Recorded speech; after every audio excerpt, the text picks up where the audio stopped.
Hello, Anima electricals. হ্যাঁ বলছি, আপনি কে বলছেন? হ্যাঁ, আমি বাপি বলছি। হ্যাঁ বলুন। বলি, মাস কতক আগে আমি একটা ফ্রিজ কিনেছিলাম, তো ওই ফ্রিজটা আমি ফেরত দিয়ে দিব ভাবছি। না, দুঃখিত স্যার, আমরা তো এইভাবে বিক্রিত জিনিসটা ফেরত নিতে পারি না। আপনার কি সমস্যা হচ্ছে বলুন? সমস্যা মানে? গজরটা কেনার পর থেকে সমস্যা আর সমস্যা। কেন, কি হয়েছে? তাইলে শুনুন, প্রথম থেকে আপনাকে বলি। যেদিন ফ্রিজটা কিনে নিয়ে এলাম, হুম। তো বলি কি রাখবো কি রাখবো। তো আপনারা বলেছিলেন যা রাখবেন টাটকা তাজা থাকবে। তো সেদিন বুঝলেন গিন্নি গরম গরম মুড়ি ভেবেছিল। হুম। তো আমি ওই মুড়ির তিনটে ফ্রিজের মধ্যে রেখে দিলাম। তো সকালবেলায় বুঝলেন এমন মিয়াইছে যে মানুষের মুখে দিয়া তো দূরের কথা, কুকুরগুলো পর্যন্ত মুখে দেয় না একগা।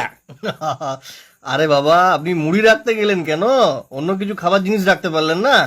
রেখেছিলাম, বিস্কুটের ডিব্বাটাও রেখেছিলাম। ইস, বিস্কুটগুলো আবার রাখতে গেলেন কেন? ওটা তো নিশ্চয় নরম হয়ে যাবে। আর নরম, পাতলা পাতলা পায়খানার মতন এমন ল্যাটপেটা হয়ে গেছিল একগা। তবে ওটা কুকুরগুলো বেশ ফুর্তি করে চেটে পুটেই খাইছে।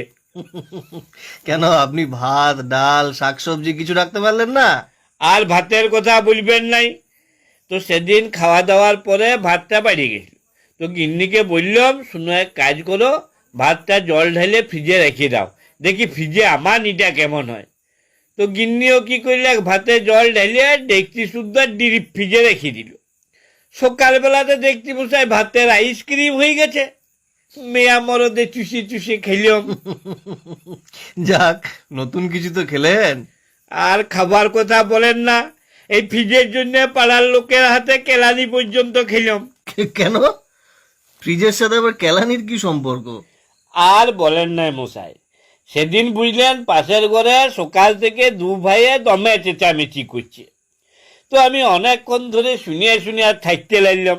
দিয়ে ওদিকে যে পরে বললাম, শোন, তোরা এত মুখে মুখে না চেঁচাইয়ে ফাটাফাটি গুতাগুতি লাঠালাঠি যা পারবি কর। যত বরফ লাগবে আমি দিব, তোরা ঘষবি। আমি নতুন ফ্রিজ কিনেছি, বরফের অভাব হবে না। তো তাহা মশাই নিজেদের গন্ডগোল তো থেমে গেলে, যে দু ভাইয়ে মিলে আমাকে একদম কাতলা পাড়া করে দিলে। ইস, আরে এসব ঝুট ঝামেলার মধ্যে আপনার থাকার কি দরকার ছিল? বলি, নতুন ফ্রিজ কিনেছি, যদি কিছু লোকের উপকারে লাগে তো লাগুক। তো তা মশাই আজকালকার দিনে যাচ্ছে লোকের উপকার করতে নাই। কিন্তু এটা তো মানবেন যে আপনার গ্যাসের খরচ অনেক কমে গেছে। আর গ্যাসের খরচ কমার কথা বলবেন নাই, ডবল হয়ে গেছে, ডবল। কি করে? এই যে আমার গিন্নি কি করে, কালকে রান্নাটা আজকে করে রাখে। বলে যে গরম গরম রাঁধবো আর খাবো কি, তাইলে ফ্রিজ কিনেছে কিসের জন্যে? তো একদিন রান্নার জন্য গ্যাস পুড়ছে, আর তার পরের দিনে গরম করে খাবার জন্য আবার গ্যাস পুড়ছে। আচ্ছা।